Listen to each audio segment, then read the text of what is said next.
auzipetutako langileen plataformak, eta inputatuak ez ezik LAB, SK, CNT eta CGT sindikatuek ere bat egin dute mobilizazio horrekin. Egun 20 langile daude auzipetuta eta gatazken ondorioz eta gaurko auzia zein hurrengo epaiketak bertan behera uzteko eskatu dute. Arratsaldeon guztioi, Maitane Mendia, Tubacex enpresako langile auzipetuak eta Zigor Azpiolea, PCB-ITPko behargin auzipetuak hartu dute hitza, epaitegiaren atarian biek ala biek lan gatazketan jarritako isunak eta salaketak indarrik gabe uzteko galde egin diote Eusko Jaurlaritzari. Horrez gain, iragarri dute gaur epaitu duten langile batek akordioa lortu duela fiskalarekin. Aiara de Urreta kazetaria izan da Bilboko epaitegian. Eusko Jaurlaritzari langileak kriminalizatu ordez, manifestazio eta greba eskubidea bermatzeko ardura gogoratu nahi diogu. Eta horregatik langileen aldarrikapen legitimoak kriminalizatzeari ustea exigitzen diogu. Greba ez da delitua. Que la persona para la cual había una petición de 36 meses parece ser que ha logrado un acuerdo en el que se le condenaría a 1 año y 6 meses de multa administrativa. Horrez gain eguneko lerroburuekin jarraiki, EAJ ez dago oparitarako edo hala dirudi behintzat.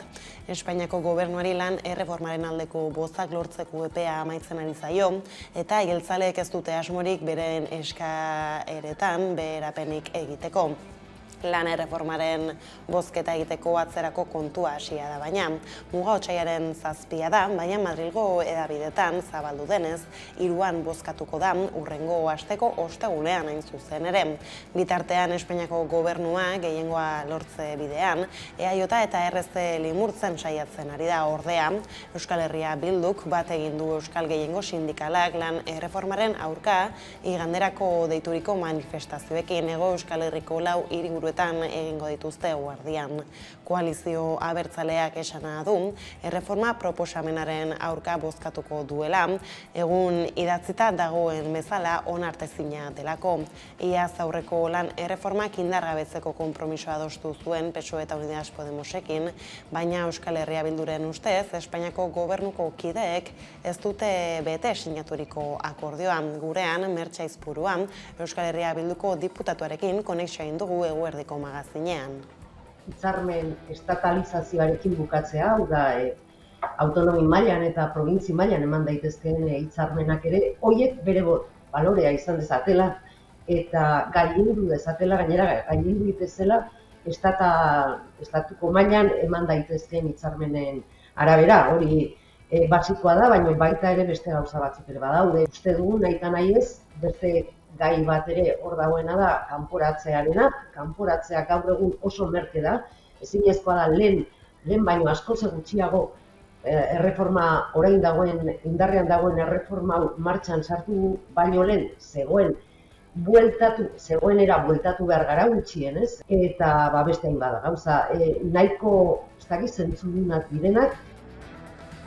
Eta erreformez, Espainiako ministroen kontseiluak astearte honetan onartuko du 2022ko pentsioen igoera, 2,5% igoko ditu zehazki. Pedro Sánchez Espainiako presidenteak asteburuan iragarri zuen igoera eta Madrilgo gobernuak 6.500 milioi euro bideratuko ditu eguneratzerako. Sánchezek nabarmendu zuenez gainera azken hamarkadan egon den pentsioen igoera handiena da. Abenduan onartu zuen Espainiako gobernuak pentsioen erreforma, eta pentsiodunen ustez ez ditu PPren gobernuaren murrizketak indargabetzen. Izan ere, ezarri den sistema dela eta aurreko urteko inflazioaren arabera eguneratuko dira pentsioak. Aurten 2,5%, 32 euro batez beste. Pentsiodunen hitzetan ordean gutxiegi da hori. Sánchezek jakitera eman du ere gutxieneko pentsioak igoko dituztela 3%, baina Jon Fano, Bizkaiko pentsioen mugimenduko kideak ohartarazi du dagoeneko 710 euroan geldituko direla pentsioak batez beste. Hau da mugimenduaren eskari nagusitik oso urrun. Gobernua ondo garatzeko esan du gutxienezko pentsioi igoera izango dela 3%.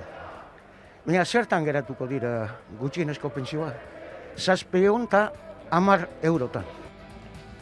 Galizara begira ordea, fiskaltzarekin akordio bat lortu ostean Galiziako 4 militante independentistari 28 urterainoko kartzelaldia ezarriko diete terrorismoarekin loturiko hainbat deliturengatik.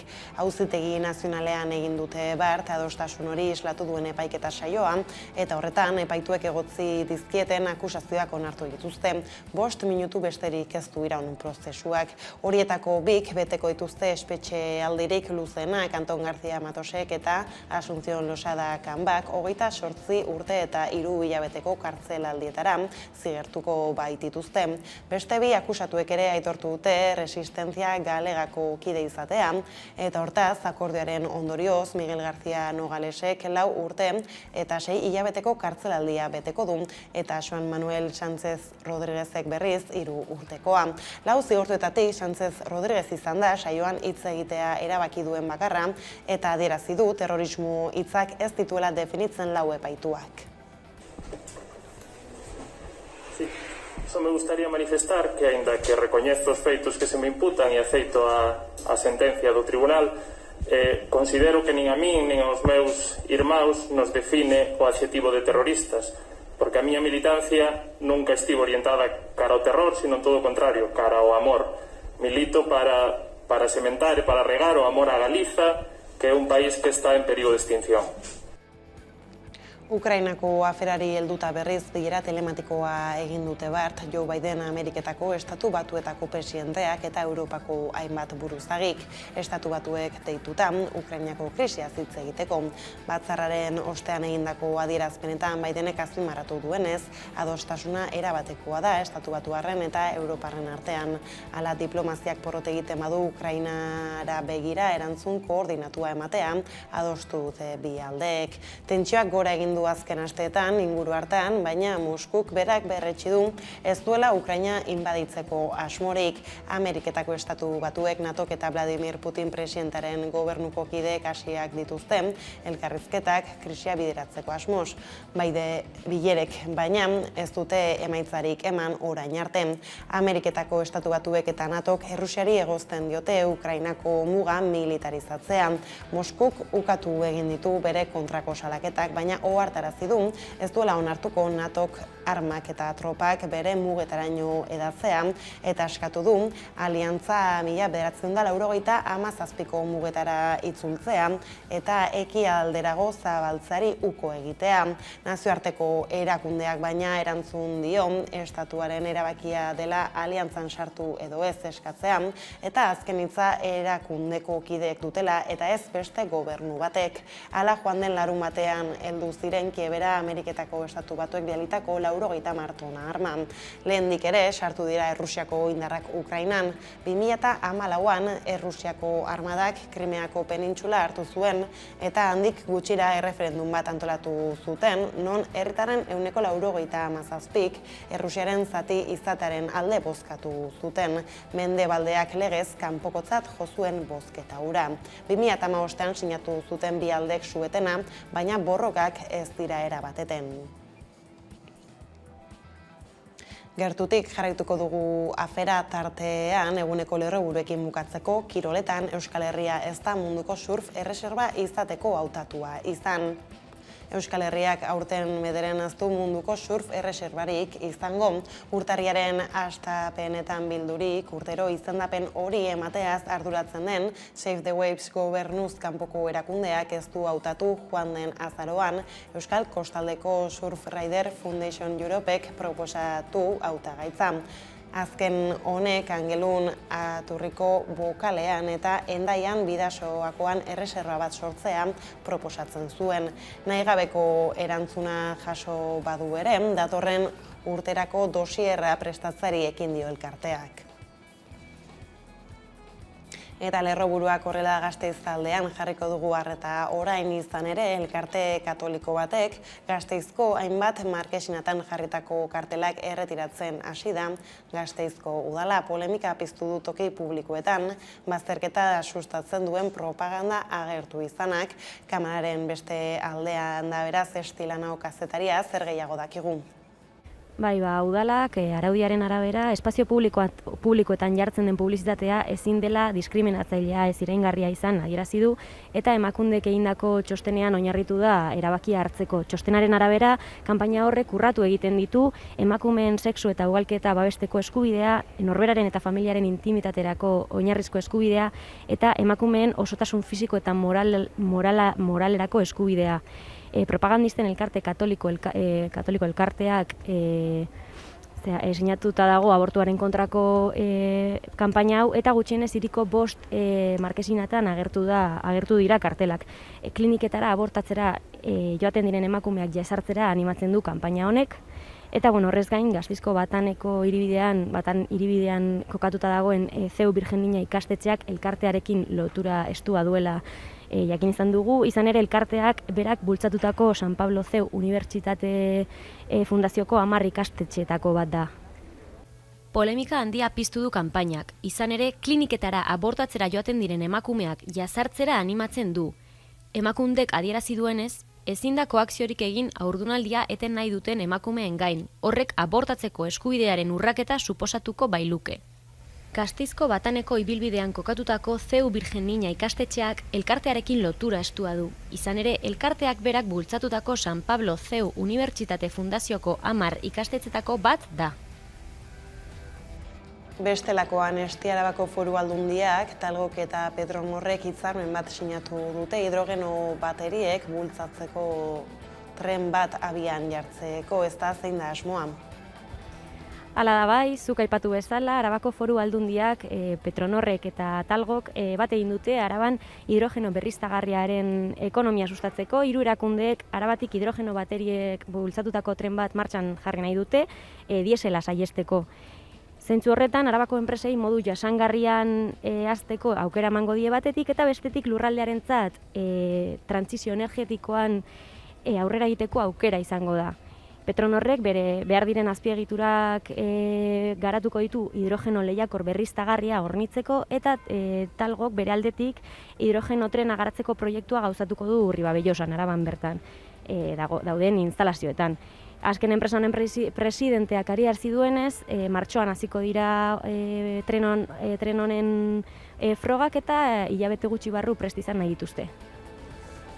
Eta gaizadatuta esti, Maria Lizarraga eta Inigo Gutierrez Euskal Presoen alaba izadeik 3 urte bete ditu dagoeneko, eta amarengandik banatu dute zein egoeratan aurkitzen da orain aurra. Bai, hala da, igandean 3 urte bete zituen izadiek eta horren ondorioz espetxea utzi behar izan zuen. Orain arte Aranjuezeko espetxean zegoen, bere aita eta bere amarekin.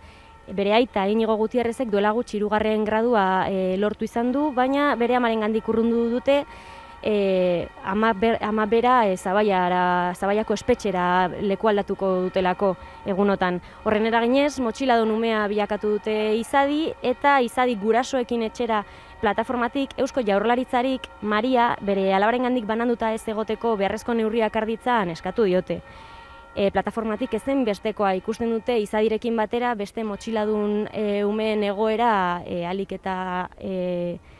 eta laizterren egoerari amaiera ematea. Horrela dela eskerrik asko, esti adi jarraituko ditu Gaio Kostera espetxe zaintzako eskumena Euskal Herriratzeko eskatu du goiz honetan sarek. Hala espetxe zaintzako epaitegi zentralaren jarrera salatu du Euskal Presoen eskubiden aldeko mugimenduak hausnarketa txosten batean, izan ere 2003tik dago Espainiako Auzitegi Nazionalaren esku. Horrek argi erakusten du botere horiek ez direla gai izan eta desagertu zenetik sortutako egoera politiko berrira egokitzera. Era berean, espetxe administrazioa lehena izan da legeak ezarritakoa ez betetzen eta ez du posible egin bestelako espetxe politika bat, ordenamendu juridikora eta oinarrizko eskubideen errespetura egokitutakoa. Espetxe politikak legez ezarritako aginduak bete behar ditu. Oinarrizko eskubideak errespetatu behar ditu. Eta giza eskubideetan adituak diren nazioarteko erakundeek babesten dutenarekin bat egin behar du. Gainera, Martuteneko espetxeak 3. gradua proposatu du Ramadarentzat, izan ere, ospitalean jarraitzen du euskal presoak. Martuteneko espetxeko tratamendu batzordeak aho batez proposatu du 3. gradua ematea Francisco José Ramadan, euskal preso politikoarentzat ostiralean bihotz biriketako geldialdia izan ondoren, Donostia ospitaleko zainketa intentsiboetako unitatean ingresatuta baitago. Aizea Ziluaga abokatuak naizia adierazi dionez, orain Eusko Jaurlaritzari dagokio 3. gradu hori berrestea eta erabakia bere halakoa izatea espero du egoeraren larritasuna dela. Eta Ziluagak gogoratzen duenez 58 urteko Ramadak 2020ko irailean bete zituen zigorraren 3 laurdenak eta Martuteneko tratamendu batzordaren eta espetxeko talde teknikoaren arabera, euskal presoak baldintza guztiak betetzen ditu 3. gradua lortu ahal izateko. Ramada plantan dago jada, ostiralean ziun ingresatu ondoren, baina bere egoera medikoa kezkagarria da oraindik eta aurrekarengatik aske egon beharko luke. Hain zuzen ere, elkarretaratze batek aske uztea eskatu zuen igandean. Eta gaitza aldatuta Nafarroan Geroa Baik eta Euskal Herria Bilduk espero dute Saintzekin ados jartzea inputazio indizeaz. Ekonomia kontseilaria Uxue Barkosekin batzartuko da etzi eta Adolfo Araizekin ostiralean hitzarmen ekonomikoaren auzia konpontzeko. Korapiloa aska daitekela ematen du hitzarmen ekonomikoaren abenduaren 19ko azken akordioan, Nafarroako eta Espainiako gobernuek erabaki zuten inputazio indizaren zenbatekoa zehazteko, almena bien arteko koordinazio batzordearen eskuetan uztea. PSN-erentzat legean egindako txikikeria tekniko bat baino ez dena, autogobernuaren aurkako erasotzat jo du Nafarroako gobernuko beste bazkide nagusiak Geroa Baik. Euskal Herria Bilduk bat egin zuen haren irakurketarekin eta ikusirik ez zuela babes nahikorik PSNek erretiratu egin zuen proposamena. Atzo Geroa Baiko Uxue Barkos Baikor azaldu zen akordio bat lortzeko aukerari buruz. Eta zurrunago azaldu bazen ere, Euskal Herria Bilduko Adolfo Araizek esan zuen ados jartzeko aukera dagoela. Berez, Elma Saizetzi bilduko da Geroa Bairen ordezkaritzarekin eta ostiralean Euskal Herria Bildurekin esan bezalaze. Navarra Sumarekin ere harremanetan jarri da ekonomia eta ogasun departamentua, baina Carlos Pérez Niebas eskuineko koalizioko ordezkariak ez duen zehaztu noiz bilduko diren. Ez duen argitu ez da elkarrizketa horretan beren posizioa zein izango den. Nafarroatik mugitu gabe Iruñeko alkate Enrique Maiak erdietsi du desio zuena gaurtik, atzotik hain zuzen ere, hiriak badu konstituzio plaza bat horretarako, udalak orain arteko izenak kendu dio urte luzez baluarteko plaza izandakoari. Hala baluarte auditoriumak leku hartzen duen plaza, konstituzio plaza deituko da aurrerantzean. Zehazki Nafarroako gizarte zibila elkarteak egindako eskaera bati segika agindu du aldaketa. Maiak gainera udalak azaldu duenez, izen aldaketa ez da itxuan eginiko urrats bat, asmo jakin bat du. Diotenez, gizarteak trantsizio demokratikoan egindako esfortzuari aitortza egitea. Eta Mai alkatea aipatu dugula, egunotan polemika eta haserre handia eragin dute Iruñako alkateak atzerritar gazteak ustezko delinkuentziaren gorakada batekin lotzeko saiakeran egin dituen adierazpenak. Iruñean izaten diren delitu gehienak kanpoan jaiotako pertsonek egindakoak direla dio Maiak, eta are gehiago zuzenean txibiteren exekutibari egotzi dio ardura, Nafarroako gobernuaren zaintzapean dauden pertsonak direla esan da. Bada gazte migratzaileak delinkuentziarekin lotu Iruñeko alkatea, interes elektorala duen diskurtso xenofoboa bultzatzen ari dela, adierazi du Eduardo Santos Justizia eta Migrazio Politiken kontseilariak naiz irratian. Noski, azken finean datu faltsuan oinarritutako hitzak dira eta ez dira bate hitza inozentiak. Diskurtso xenofobaren hitzak dira, azkenean nik uste dut Maiak egin dituela bere kalkulo elektoralak eta pentsatu egin du bere jendearentzat diskurso egokia izan daitekela, ez? Baina hori ezagutzen dugu, azken finean da, aulen aurkako diskurtso bat eraikitzea nolabait etekin politikoak ateratzeko, eta hori inmorala da. Bestaldetik ingurumen arloan jakina da abiadura handiko trenaren eraikuntzek txikizioa eragin dutela Euskal Herriko 11 txokotan, tartean Gipuzkoan 30 bat iturburu kaltetu dituzte. Eta horien artean Angiozarreko Olaiturriko iturburua da, lehortu denetariko bat. Udan Arbeok aztertu du afera. Abiadura handiko trenaren lanek 30 bat iturbururi eragin diete Gipuzkoan. Unai Fernandez de Betoño, EH Bilduko legebiltzarkideak eskatuta Lakuako gobernuak legebiltzarrari bidalitako txosten baten arabera. Fernandez jakin zuen Angiozarreko baserri bat ur hornidurarik gabe geratu zela. AHTaren obrek etxeko, abeltzaintzako eta ureztapeneko erabilerarako hartzen zuenaren iturburari eragin ziotelako. Iñaki Arriola lurralde plangintza etxebizitza eta garraietako sailburuak onartu duenez, Olaiturri iturburutik hornitzen zen Goronsarri baserria da. Nila Elortza Angiozarreko auzo alkateak naiz irratian baieztatu du lehortuta dagoela Olaiturriko iturburu hori. Atirazi du gogorra izan dela betidanik ura ematen duen iturri bat lehortuta ikustea. Golpe gogorra izen da. Erreka, gure ustez, Olaiturrin jaiotzen da. Orduan, pentsa psikologikamente gentian dako ze esan gure den horrek. Bazuten susmoa AHTaren lanek kalteak eragingo zituztela eta uste okerrenak bete dira lanen lehen fasean gainera. Pero ginuan, hasieratik argi geneukan, itxurrixak, manantialak, azpiko urrak, kaltetuak izango zirela. Eta ondio berez aspira sartzen hasi aurretik, lehenengo kaltia agertu da. Baina sekula inok ezeban pentsauko, hau zanik pasau bihar zana. Kalte horiek Adif eraikitzen ari den udalaitzeko tunelen eraginez izan da. Baserria orain zisterna kamioien bidez hornitzen ari dira. Tuneleko lanak amaitu ondoren ezin bada Urribilgoa itzuli, Lakuak adirazi du Adifek aztertu beharko duela eragindako zerbitzua nola leheneratu. Bien bitartean Arriolak AHTaren obren ondorioz beste 27 iturburu kalteturen berri ere eman du. Batzuek baserriak hornitzen zituzten eta beste batzuek aduna bezalako udalerriak.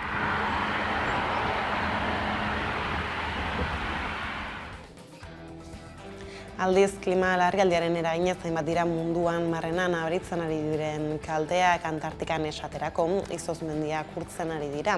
Horren adibidetzat dugu 5.800 kilometro karratu neurtzen zituen A68 izozmendia. Duela hilabete batzuk erabat urtu zen Wedel itsasoan eta urtze horrek itsas ekosistema alda lezakela diote zientzialariek.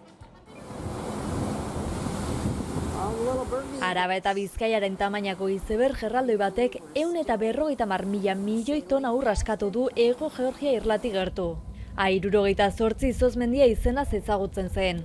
2017ko uztailaren 10 eta 12 bitartean Antartikako Larsen C izotz plataformatik askatu zen izozmendi erraldoi hau. Izotz puskaren haustura NASAren Aqua sateliteko Modis tresnaren bidez atzeman zuten zientzialariek. Gaur-gaurkoz historia osoan aurkitu eta ezagutu izan diren izozmendirik handienetako bat zen.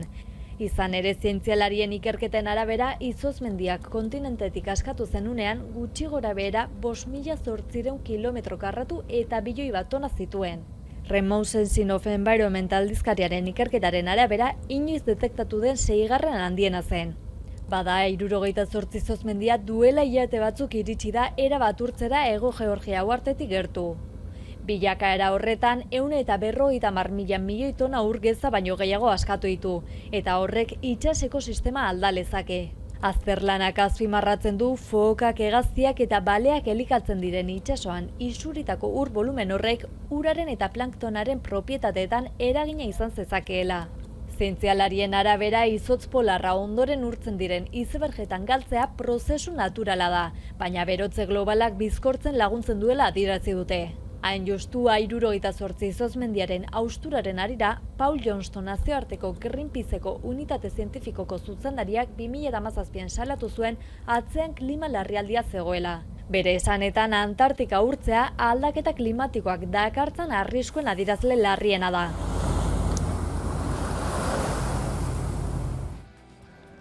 Larrialdiaren ondorenak hala gurera bueltan kulturan ohiko datetara itzuliko da aurten Bilboko lautan hiru antzerki txikiko jaialdia.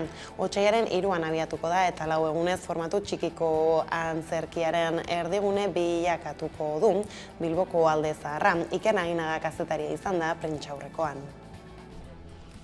Otsailaren 3an emango diote hasiera lautan hiru jaialdiaren 4. edizioari. Euskaltzaindiak Zazpikatu gaztetxearekin, Bira kulturgunearekin eta Kafe Bar Bilbaorekin elkarlanean antolatutako zikloak euskarazko antzerkia ospotzeko helburua du, eta Bilboko udalaren laguntza du ekimenak hasieratik. Hain zuzen, udaleko kultura eta euskara zinegotzi Koldo Narbaizak jaialdiaren garrantzia azpimarratu du.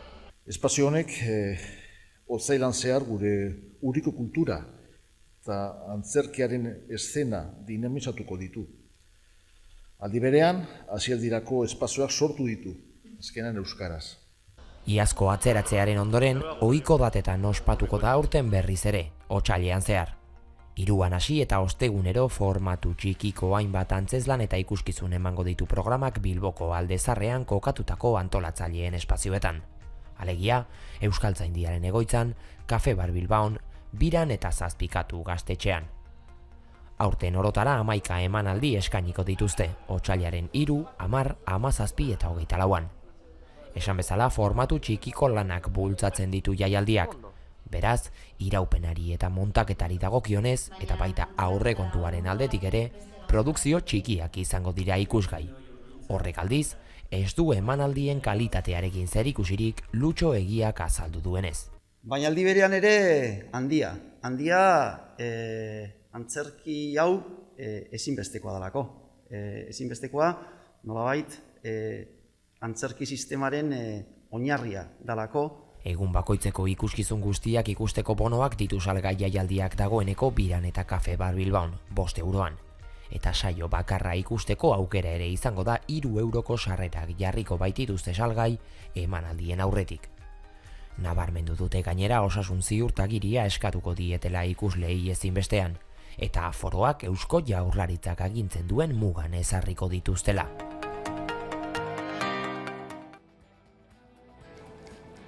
Hegoaldetik iparraldera, gaur aurkeztu dute Ipar Euskal Herriko ikastolen aldeko jaialdia.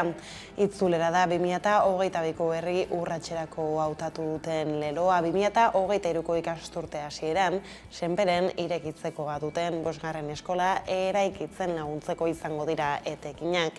Gainera, mobilizazioa ere iragarri du Seaskak, azterketak euskaraz egitaren alde.